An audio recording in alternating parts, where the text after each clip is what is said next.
Good evening, guys. Hope you've all had a good week. I'm Annie, and I work for Prison Phone, as in I look after the social media.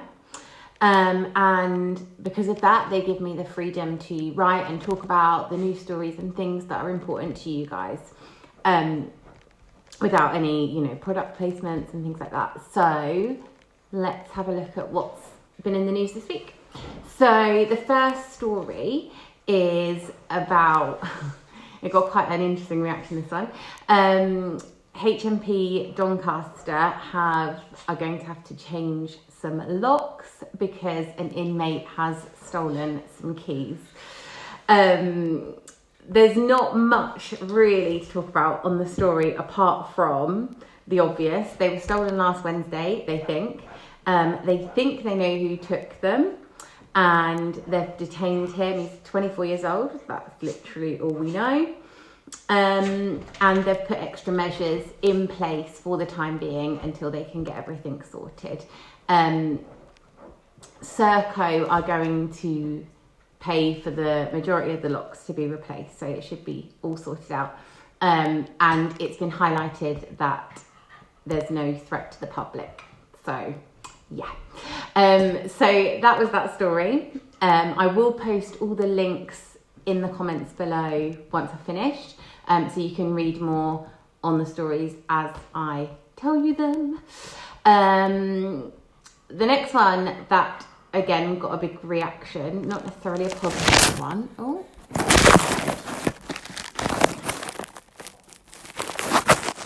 I've got a really interesting setup going on here for the moment.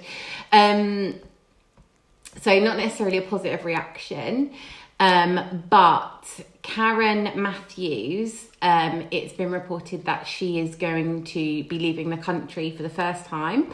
So if you're not familiar with her, she is the woman who faked her own child's kidnapping with her ex-partner's uncle in order to collect the reward money. This was back in 2000 and I've said this now, 2008, there you go. And the child was later found in the base of a divan bed, drugged. So she was released from prison a couple of years ago, and she's now engaged to Paul Saunders, who is a convicted child sex offender. Apparently they're considering having a baby together, but I'm not sure if that's true or false. But apparently she became quite obsessed with the programme Benidorm while she was in prison, and she's considering going on holiday. Yeah, it didn't get a great reaction from you guys, I will admit, but, just here to state the facts. So the next story we're talking about is actually a really positive one, so that's really nice. So Stanford Hill Prison on the Isle of Sheppey, they have had a glowing report. So their last inspection was in 2015, and it was a good report yet again. The only thing was that I'm going to read this so I don't get it wrong, fewer black and minority ethnic prisoners were satisfied with their treatment than white prisoners. So they've got an equality and diversity manager in, and they've looked at everything, and it shows that things have improved, and they've taken on any criticism and moved forward with it. So that's great news. So it's really nice to share a really nice positive story. You are on the board. I'm very sorry. So yeah, really, really positive. I will post that. I do have a look. If you've got an interest in Stanford Hill Prison, it is an open prison. It helps to resettle inmates into the community, and they're doing their job really, really well. So if you have got an interest in Stanford Hill, please do click on the link when I post it in the comments, because I think you'll be really interested to read the story. So next one. So it's like I surprise myself with them every time. So this one is Britain's hottest criminal has been jailed after a legion of women swooned over his mugshot and offered to track him down.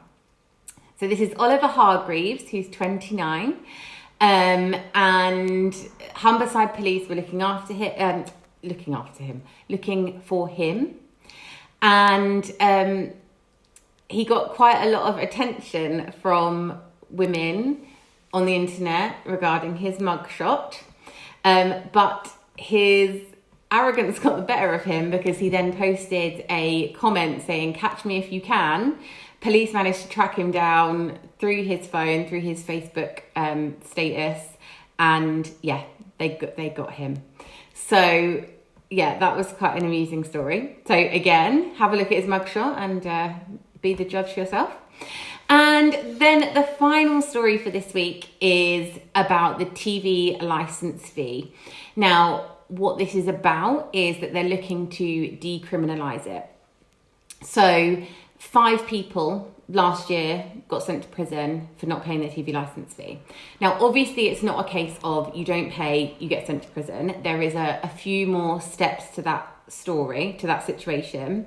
But the question is, should it be able to get to that point?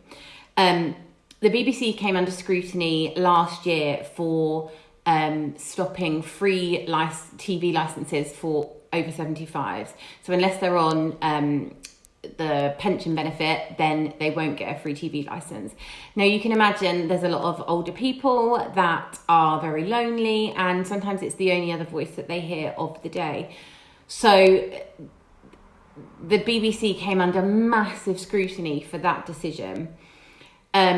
This has now been highlighted again. So the BBC have been highlighted again in the way that they're dealing with things. And you can, this day and age, you can get away with not watching the BBC at all. There's so many different channels to go down and providers and things like that. You don't have to watch the BBC, but you still have to pay your license fee. So the story this week is that they're looking at decriminalising it and having it so that you can't get in trouble for it. Again, I will post the link to the story in the comments underneath. Make your own decision. The BBC is a legacy, so should we just be supporting the legacy? However, there's a large population of the country that can't afford to do that. So make your own decision. Have a look at the links that I've posted. And that is about it for the roundup for this week. Have a look. It's quite a mixture of stories this week, so do have a look and let me know your thoughts, and I will speak to you next Friday. Have a good weekend. Speak to you soon.